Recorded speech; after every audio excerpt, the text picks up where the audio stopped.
Okay, here we are in the shop of Bruce Bannerman, a man whose name sounds like a Marvel comic book character, and he is that character. Now, for some time, we've been wanting to have a demo on CNC, but honestly, obviously, we could never have in our shop a CNC of this magnitude, which is a 5-foot by 8-foot bed. So what we've done is we've come to the shop for two purposes here into Bruce's shop. And the two purposes are this: we're going to explain what a CNC is and how it operates. And then secondly, we're going to talk about how we use a CNC. And Bruce has done so now for 12 years in making the blocks for the club. So Bruce, let's start with this. What is a CNC? The CNC is a computer numerical controlled machine. In this case, it has a router, and it's controlled in the X, Y, and Z mode. Instead of you holding a router and going X and Y and Z, the computer does that with servo motors. Good, good. All right, can we demonstrate that a little bit? Absolutely. If we look at the CNC, the router, you can move it in the X axis, in the Y axis, or the Z axis. And that allows you to get to every position that you possibly would need.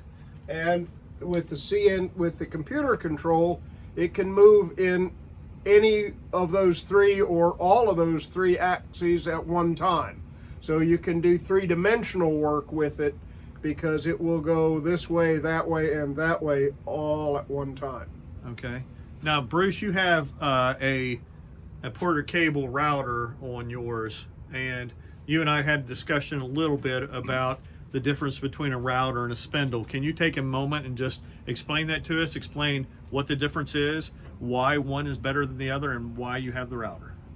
The router is because it costs $300 and it's loud, it's noisy. We all know we wear earmuffs with it. A spindle, however, is a much higher quality. The quality of the bearings, the quality of the machining it goes into it. Some spindles are water cooled. They can be 3, 4, 5 horsepower. This is 3 horsepower, and some of the smaller ones are like fractional horsepower. The spindles, however, are about $3,000 to $5,000, and this is $300. So that's why I have a router. Okay, very good. So let's talk about the software that's needed to operate this, and then in time here we'll eventually do some blocks. Okay. Okay. Now, in the Shopbox software, all it really cares about is it's going somewhere in the X, somewhere in the Y, and somewhere in the Z. Now, our question is, how does it know where to get in the X, where to get in the Z, and how to get in the Y? So can you explain that to us? Certainly. You have to write a program that tells it what the X, the Y, and the Z. Okay. It tells you what the X, the Y, and the Z that it needs to go to. And it moves to here, and then that line, and that line, and that line, and that line, and that line. And it moves the router in the X, Y, and Z continuously to those different. So there's several lines of code. Several lines of code. In fact, this is to do, this is an A. This is to cut the letter A. It starts at line 13 and runs all the way down to line 203. Okay, and how did you tell it all of those lines? We do that by using a program called Aspire. And in Aspire, we do the drawing of whatever it is we want to do, in this case an A block. I've turned it 45 degrees because that's the way we hold the blocks in the jig. And we then tell it to, we want to do a V-carve toolpath. We tell it a maximum depth of 0.2 inches. We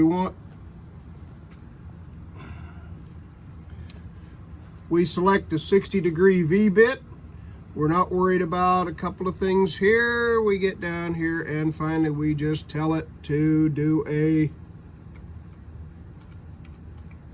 sample A and calculate.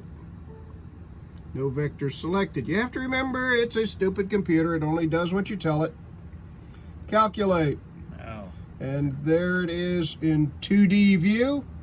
There is the toolpath that you saw in just previously, all the X, Y's, and Z's to do that. And you can yeah, there you go. The preview toolpath. We can do a preview. This in the software, we can see what it's going to look like. There's the A, here's the toolpath, 3D view. We will now cut that toolpath, and it cuts out. There you go.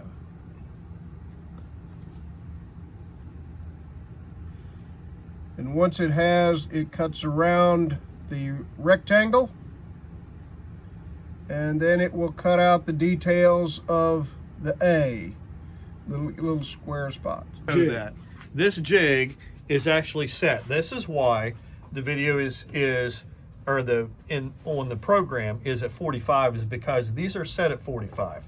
Now, what made you decide to cut them at 45 versus say a 90 degree? I tried a jig initially that held them at 90 degrees, but it didn't work. The blocks were not all exactly the same dimensions within a couple of thou. They were within 10 thou.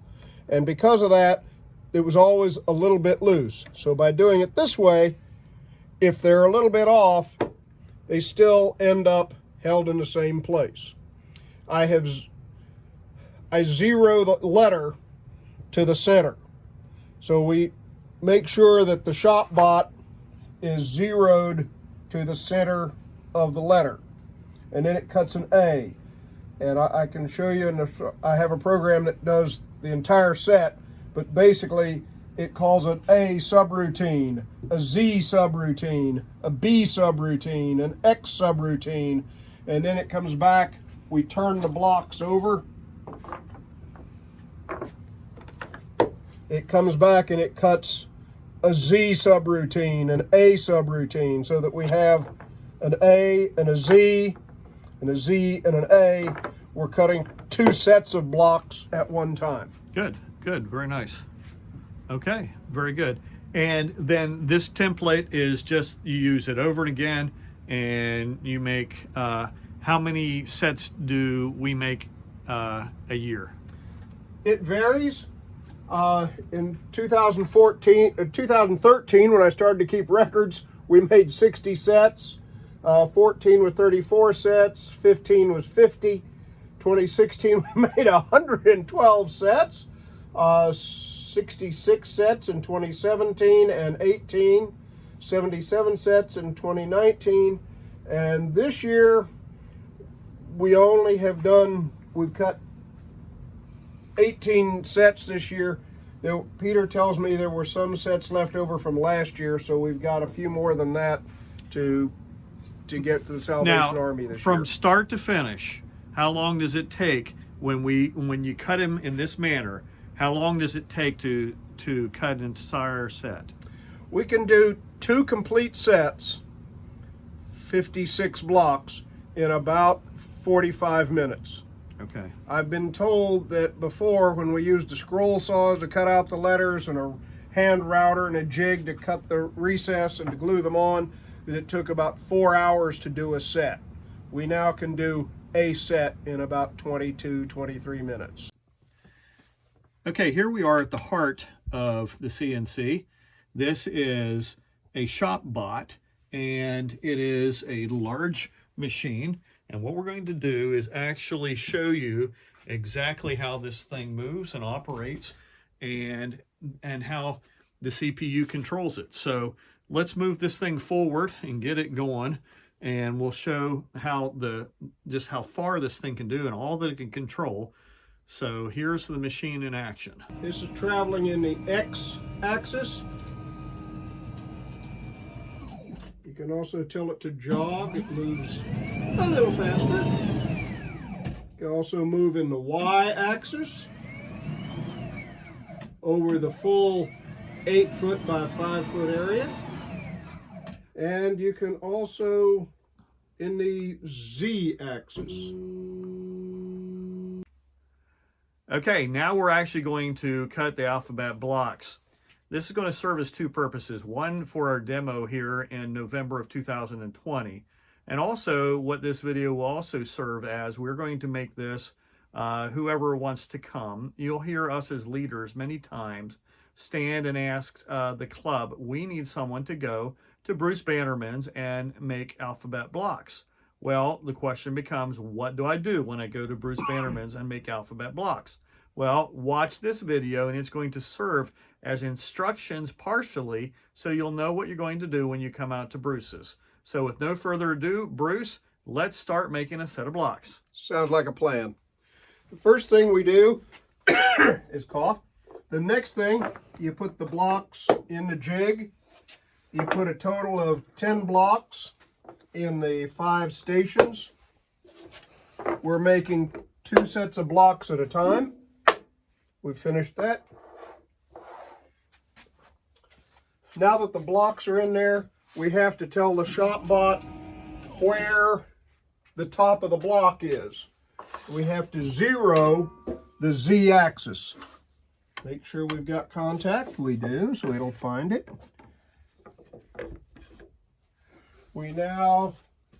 There is a program in the ShopBot control program that tells it to zero to the Z axis.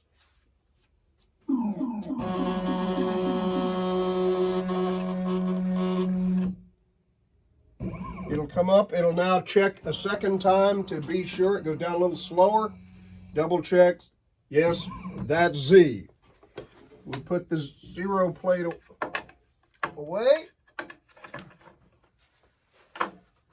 Put on your hearing protection because we're about to start. We're now going to start cut part. We go down to cut a set of alpha blocks for 2010 to 2020. Pizza, pizza. We start. We now have to turn the router on.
Okay, as we get to the end of the blocks, the ShopBot will now move back out of the way, well away from your hands, and you come over and we turn the blocks over. Now notice that the base is always to the upper right side. We say base on the jig. Take the block out, rotate it 180 degrees, making sure the base is still on the base side, and clamp it back in the jig. Turn it over, put it in, clamp it down. The other thing you need to make sure when you pull the blocks out, clean out any dust or chips that may be in there, because if something is under one of the blocks, it'll raise the block a little bit.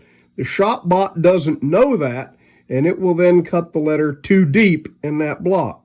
So make sure that when you change the blocks, keep the base to the side, blow out the chips, and clamp it in. You'll then go back over to the computer, hit the enter button or the OK, and this will start the machine, and it'll come back, and now it's going to cut a Z on the bottom of the A block.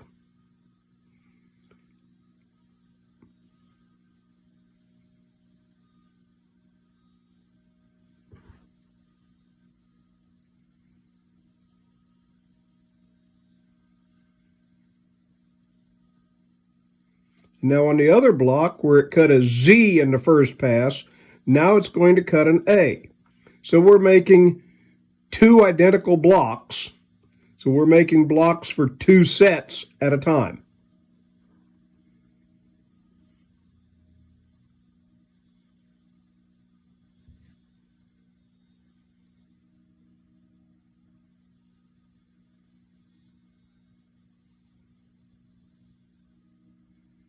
And the bot moves on and cuts a K on the back of the bead. Continues through and gets to the end. When it gets through to the 10th block, it'll again move back out of the way. I'm going to temporarily shut off the router in the middle of the run. Normally it would be continuing to run, but you can't hear me over the router. Now that we've finished the 10 blocks, the 2 runs on the clock, you take them out, and as you can see, you now have 2 blocks, 2 A's, 2 Z's. You take them out, and we put them in 2 separate bags, 1 in each bag. We come back, 2 C's, 2 M's, 1 in each bag.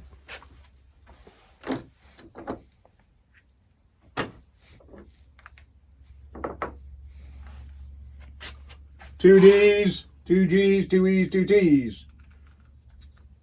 1 in each bag.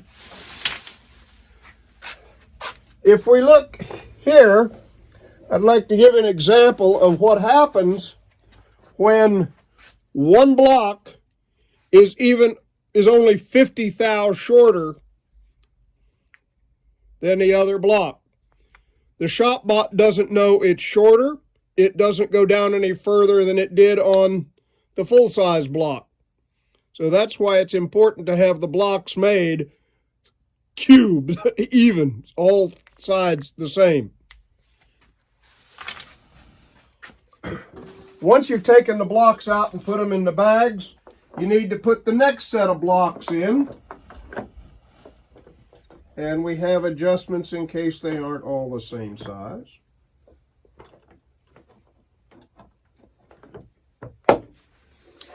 And Bruce, I don't know if we've said this in the video already. 2 things I just want to show a little closer up is there's a relief back here for any sawdust that may come up, and so it doesn't affect where you're clamping in. And also it shows you the base, the direction of the letter. So when you flip it over, you make sure that the direction will be the same.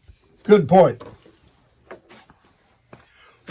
Also, blow the dust out of the bottom, as I said once before. It helps to put the blocks in the right place. You continue putting a new set of blocks in.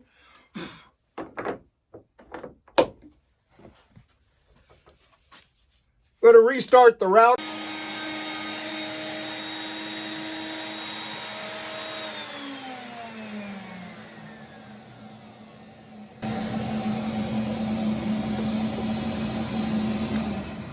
turn off the dust collector. I'm stopping it now just to show you this is what will continue through the entire set. Wash, rinse, and repeat 3 more times. And that will be 2 complete sets. We then get another 58, 56 blocks out, ready to go, put them in, we restart the program, and it will cut 2 more sets of blocks. And like I say, wash, rinse, and repeat every 44 minutes. And the whole process takes 44 minutes, but produces 2 sets of blocks. Correct. Okay. Well, Bruce, thank you very much for your time, and hopefully this video will come out well, and we will have an instruction video that we can show our folks that they'll feel free to come out to your place. Glad to help, and you need to be here next year and help cut some blocks.